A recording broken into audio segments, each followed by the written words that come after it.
যে বাংলাদেশে যেন আগামীতে আর মেগা প্রকল্পের নামে মেগা ডাকাতি না হয়। বাংলাদেশে যেন আপনারা কিংবা অন্য যে কেউ ক্ষমতায় টিকে থাকার জন্য কোনো ঠিকাদারকে যেন কোনো ধরনের ক্যাপাসিটি চার্জ দিতে না হয়। বাংলাদেশে যেন ঋণ খেলাপি নামক ব্যবসা আর শুরু না হয়। বাংলাদেশে যেন পাচার নামক লুটপাট আর না হয়। আমরা অন্তর্বর্তীকালীন সরকারের সময় বিভিন্ন গল্প শুনতাম। আজকে এনবিআর আমাদের টপিকের একটা অংশ। এনবিআর এর চেয়ারম্যান নেওয়া হবে নাকি, এটার জন্য বিভিন্ন জায়গা থেকে গল্প শোনা যেত যে এ নাকি 100 কোটি টাকা দিতে রাজি, সে নাকি 120 কোটি টাকা দিতে রাজি। কেউ বলছে 150 কোটি হলেও সমস্যা নাই, আমরা দিব, কিন্তু আমাদের যদি কোনোভাবে ওইখানে চেয়ারম্যানটা বসে। এখন যখন চেয়ারম্যান কে বসবে তার প্রোফাইল সম্পর্কে ওই দায়িত্বশীলরা জিজ্ঞাসা করে, তখন যিনি ওই চেয়ারম্যানের সুপারিশ করেন তিনি আবার বলেন ওই চেয়ারম্যান নাকি শতভাগ সৎ। যেই লোকটা 100 কোটি টাকা দিয়ে এনবিআর এর চেয়ারম্যান হইতে চায় সেই লোকটা কিভাবে শতভাগ সৎ হইতে পারে? এবং পরবর্তীতে ওই লোকটার থেকে আবার বিভিন্ন মাধ্যমে দায়িত্বশীলদের কাছে উত্তর যায় যে সেই লোকটার 1 টাকা দেওয়ারও সামর্থ্য নাই। অন্য কিছু মানুষ 100 কোটি টাকা দিয়ে সেই লোকটা ভালো দেখে তাকে সেখানে বসাইতে চায়।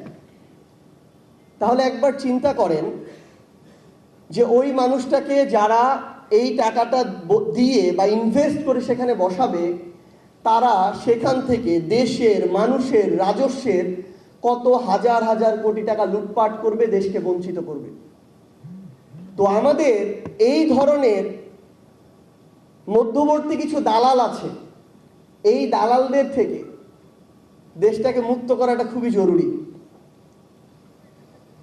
হাসনাত একটু আগে বলেছে এই যে আন্ডার টেবিল নেগোসিয়েশন, এভাবেই এই আন্ডার টেবিল নেগোসিয়েশন গুলো হয়।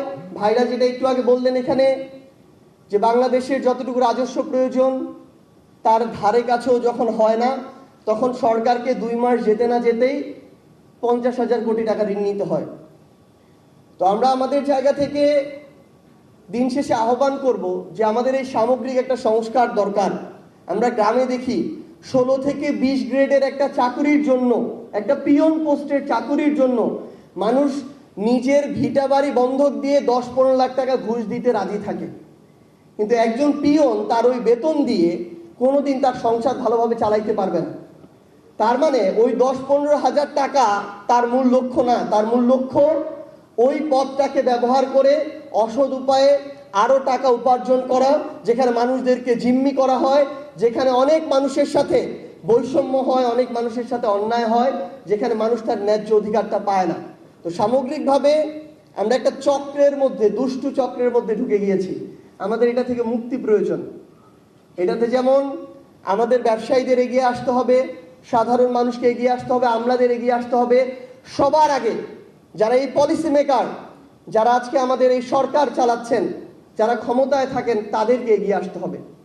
আপনাদের যদি সদিচ্ছা থাকে, আমরা বিশ্বাস করি আমরা প্রত্যেকেই আপনাদেরকে সহযোগিতা করার জন্য প্রস্তুত আছি।